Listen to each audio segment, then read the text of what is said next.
أعوذ بالله من الشيطان الرجيم بسم الله الرحمن الرحيم الحمد للہ الصلاة والسلام علی رسول اللہ۔ سورہ مریم میں آیہ مبارکہ ہے اِنَّا نَحْنُ نَرِثُ الْأَرْضَ وَمَنْ عَلَيْهَا وَإِلَيْنَا يُرْجَعُونَ۔ ترجمہ: خود زمین کے اور تمام زمین والوں کے وارث ہم ہی ہوں گے اور سب لوگ ہماری ہی طرف لوٹا کر لائے جائیں گے۔ یعنی اللہ سبحانہ وتعالیٰ جو ہیں، یہ زمین خطہ ارض جس پہ ہم رہتے ہیں، یہ جو ہماری پوری کائنات ہے، یہ اللہ تعالیٰ ہی اس کے وارث ہیں، اور اللہ تعالیٰ جو زمین کے تمام مکین ہیں ان کے بھی وارث ہیں، کیونکہ سب کی تخلیق اللہ سبحانہ وتعالیٰ نے کی ہے اور سب کو زندگی بھی اللہ سبحانہ وتعالیٰ نے ہی دی ہے، اور جب سب کی زندگیاں اختتام پذیر ہوں گی تو سب اللہ تعالیٰ ہی کی طرف لوٹائے جائیں گے۔ تو اللہ سبحانہ وتعالیٰ کا نام ہے الوارث، کہ اللہ تعالیٰ جو ہیں وہ کل کائنات کے وارث ہیں، جیسے کہ ابھی ہم نے سورہ مریم کی آیت یہ پڑھی۔ اس نام پر، یعنی اللہ سبحانہ وتعالیٰ کا جو نام ہے الوارث، اس پر یقین رکھنا اور بہت ضروری ہے ایک مومن کے لیے، کیونکہ وہ ایک بہت بڑی حقیقت ہے کہ جسے کہتے ہیں کہ ہم اس دنیا میں رہتے ہیں اور پھر ہم بھول جاتے ہیں کہ یہ تمام کی تمام جو بساط جو بچھی ہوئی ہے یہ اللہ تعالیٰ نے بچھائی ہے، اور اللہ تعالیٰ ہی جو ہے در حقیقت اس تمام زمین کے جو ہیں وہ وارث ہیں۔ ہم دیکھتے ہیں کہ دنیا میں انسان بہت جلد یہ بات بھول جاتا ہے، یہاں تک کہ آپ دیکھیں گے، آپ کسی محفل میں جائیں اور کسی کو کوئی سیٹ مل جائے تو وہ سمجھتا ہے کہ یہ میری سیٹ ہے، اس پر کوئی نہ بیٹھے۔ حد تو یہ ہے کہ جب ہم لوگ جدہ میں رہتے تھے اور حرم جانے کا موقع ملتا تھا، اور کیونکہ وہاں پر بہت زیادہ لوگوں کا مجمع ہوتا تھا، تو جس کو جو جگہ ملتی تھی تو وہ اس کو محسوس ہوتا تھا جیسے یہ اس کو ہی یہ پلاٹ مل گیا ہے، اور لوگ جو تھے دوسروں سے شیئر کرنے سے کتراتے تھے۔ تو اللہ سبحانہ وتعالیٰ قرآن میں فرماتے ہیں وَمَن يُوقَ شُحَّ نَفْسِهِ فَأُولَٰئِكَ هُمُ الْمُفْلِحُونَ، کہ جو شخص بھی جو ہے اپنے نفس کے لالچ سے، اس کی جو ایک ہرس پن ہے ہم میں، ایک حیوانیت جو ہے کہ ہم ہر چیز پر قبضہ کرنا چاہتے ہیں اور ہر چیز اچھی سے اچھی چیز چاہتے ہیں کہ ہمیں ملے، اور چاہے ہم دوسروں کو پیچھے چھوڑ دیں، یہ جو ایک انسان کی خصلت میں لالچ ہے، جو شخص اس سے بچ گیا فَأُولَٰئِكَ هُمُ الْمُفْلِحُونَ، یعنی یہ شخص جو ہے یہ وہ شخص ہے جو در حقیقت کامیاب ہے، کیونکہ وہ اس لالچ کے چنگل سے نکل گیا ہے۔ جیسے کہ کہا جاتا ہے کہ ایک شخص تھا اور وہ بڑا اللہ والا تھا، تو اس کو بتایا جاتا ہے تمہارے فلاں فلاں رشتہ دار کا انتقال ہو گیا ہے اور ان کی وہ زمین جو ہے وہ تمہیں مل گئی ہے۔ تو وہ ہنس پڑا اور کہنے لگا کہ جس کی جو چیز تھی وہ اس کی نہ ہوئی تو میری کیا ہوگی۔ تو اللہ سبحانہ وتعالیٰ جو ہیں وہ والی وارث ہیں ہمارے، اور ہم جب اس بات پر یقین رکھتے ہیں اور اللہ تعالیٰ کے اس نام سے جڑتے ہیں اور اس پر ایمان ہوتا ہے، تو پھر ہماری ایک جو انگزائٹی ہے کہ ہم ہر چیز سے جو ایک ہمیں اٹیچمنٹ ہو جاتی ہے اور ہر چیز پر ہم قابض ہونا چاہتے ہیں، اور جب چیزیں ہم سے چھوٹتی ہیں تو ہمیں ان کا غم کھانے لگ جاتا ہے، ہم اس عذاب سے بچ سکتے ہیں۔ انسان جو ہے وہ وارث کس لیے چاہتا ہے؟ دیکھیں، کچھ لوگ کیا چاہتے ہیں کہ ان کے ورثہ ہوں تاکہ ان کا نام جو ہے وہ زندہ رہے۔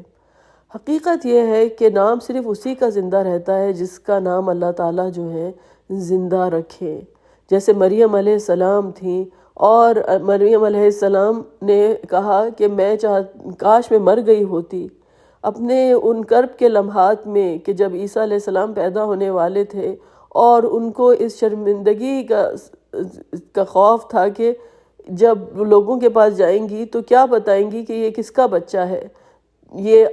اس وقت وہ فرماتی ہیں کہ کاش میں مر گئی ہوتی اور میں کوئی بھولی بسری چیز ہوتی، یعنی کوئی میرا تذکرہ بھی نہ کرے، لیکن اللہ سبحانہ وتعالیٰ نے ان کا نام جو ہے کیا زندہ رکھا ہے کہ اللہ تعالیٰ نے کہا وَاذْكُرْ فِي الْكِتَابِ مریم، کہ مریم علیہ السلام کا ذکر کرو کتاب میں۔ اور مریم علیہ السلام جو ہیں ان کا نہ صرف ذکر کیا گیا بلکہ وہ سورہ کہ جس میں اتنے زیادہ پیغمبروں کے نام تھے وہ اس کا نام ہی سورہ مریم ہے۔ پھر ہم دیکھتے ہیں کہ رسول اللہ صلی اللہ علیہ وسلم کے جو بیٹے جو ہوتے تھے وہ انتقال کر جاتے تھے اور ان کے دشمنوں کو ان کا مذاق اڑانے کا موقع مل جاتا تھا کہ ان کے جو دشمن ہوتے تھے ابو جہل اور ابو لہب، ان کے پاس تو بیٹوں کی قطاریں تھیں اور وہ کہتے تھے کہ بھئی ہمارا تو نام لینے والے ہمارے تو یہ وارث موجود ہیں، ان کا نام کون لے گا؟ لیکن اللہ سبحانہ وتعالیٰ نے رسول اللہ صلی اللہ علیہ وسلم سے کہا ان شانیک هو الابتر، کہ بے شک تمہارا دشمن ہی جو ہے وہ نیست و نابود ہو جائے گا۔ اور آپ کے بارے کو فرمایا، آپ سے فرمایا کہ وَرَفَعْنَا لَكَ ذِكْرَكَ، کہ ہم نے تو آپ کے ذکر کو رفعت عطا کی ہے۔ پھر لوگ چاہتے ہیں کہ ان کے وارث ہوں کہ وہ اپنی تمام جائیدادیں جو ہیں وہ ان کو منتقل کر دیں، تو بے شک اللہ سبحانہ وتعالیٰ نے جو ہے ورثہ کے حقوق رکھے ہیں، وہ اس لیے رکھے ہیں کہ انسان کو یہ احساس ہو کہ انسان کے پاس جو میراث ہے، جو اس کے پاس پیسہ ہے، جو مال ہے، وہ اللہ کی امانت ہے،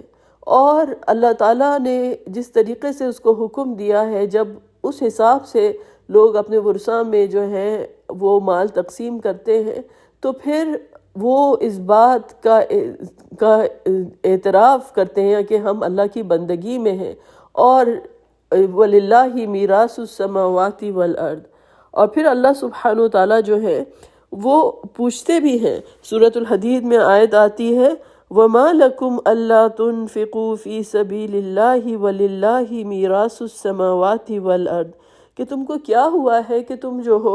اللہ کی راہ میں خرچ نہیں کرتے، جبکہ تمام کی تمام میراث جو ہے وہ اللہ ہی کی ہے جو کہ زمین اور آسمانوں میں ہے، یعنی جو کچھ بھی ہے وہ اللہ ہی کو بلونگ کرتا ہے، تو تمہیں کیا مسئلہ ہے کہ تم جو ہو اللہ کی راہ میں جو ہے وہ خرچ نہیں کرتے ہو۔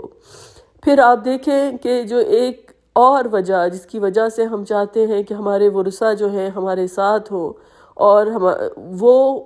وہ اس لیے کہ انسان جو ہے تنہائی سے خوف زدہ ہوتا ہے کہ تنہائی میں اس کا کون ساتھی ہوگا، بڑھاپے میں اس کو کون دیکھے گا۔ اور اس میں کوئی حرج نہیں ہے کہ انسان اولاد کی خواہش کرے اور اللہ تعالیٰ سے اولاد مانگے اور اللہ تعالیٰ سے نیک صالح اولاد مانگے، لیکن جو بات یاد رکھنے کی ہے کہ زکریا علیہ السلام کی دعا، زکریا علیہ السلام نے جب اللہ تعالیٰ سے دعا کی کہ اولاد کے لیے، تو آپ نے فرمایا کہ اذ نادا ربہ، کہ جب انہوں نے پکارا اپنے رب کو ربی لا تذرنی فردا وانت خیر الوارثین، کہ یا میرے رب مجھے اکیلا نہ چھوڑ اور وارثوں میں تو سب سے بہتر وارث ہے۔ دیکھیں اس دعا میں کس قدر بیلنس ہے، یعنی یہ دنیا کے اسباب اپنی جگہ پر ہیں اور انسان کو کی خواہش کرنا جو ہے وہ اپنی جگہ درست ہے کہ انہوں نے بھی خواہش کی کہ اللہ تعالیٰ ان کو وارث عطا کرے، لیکن ہم سورہ مریم میں دیکھیں گے کہ وہ اس لیے ان کی خواہش تھی کہ جو اللہ تعالیٰ کا جو پیغام ہے وہ آگے بڑھا سکے، اس کو آگے پہنچا سکے، یعنی انسان کو اللہ تعالیٰ ایسی اولاد کی خواہش کرے کہ جو نیک صالح اولاد ہو، جو صدقہ جاریہ بنے، اور پھر وہ اولاد جو ہے وہ انسان کے لیے اس کی جو اصل وراثت ہے ایمان کی اور اسلام کی، اس کو لے کر جو ہے وہ آگے چلے۔ تو ہم دیکھتے ہیں کہ جب زکریا علیہ السلام دعا کرتے ہیں، اور یہ بہت ہی پیاری دعا ہے کہ ربی لا تذرنی فردا، کہ یا رب مجھے کبھی اکیلا نہ چھوڑنا۔ ہر انسان جو ہے وہ تنہائی سے گھبراتا ہے، اکیلے ہونے سے کہ کوئی اس کے ساتھ نہیں ہوگا۔ آپ دیکھیں اس دعا میں جو ہے اس بات آد کا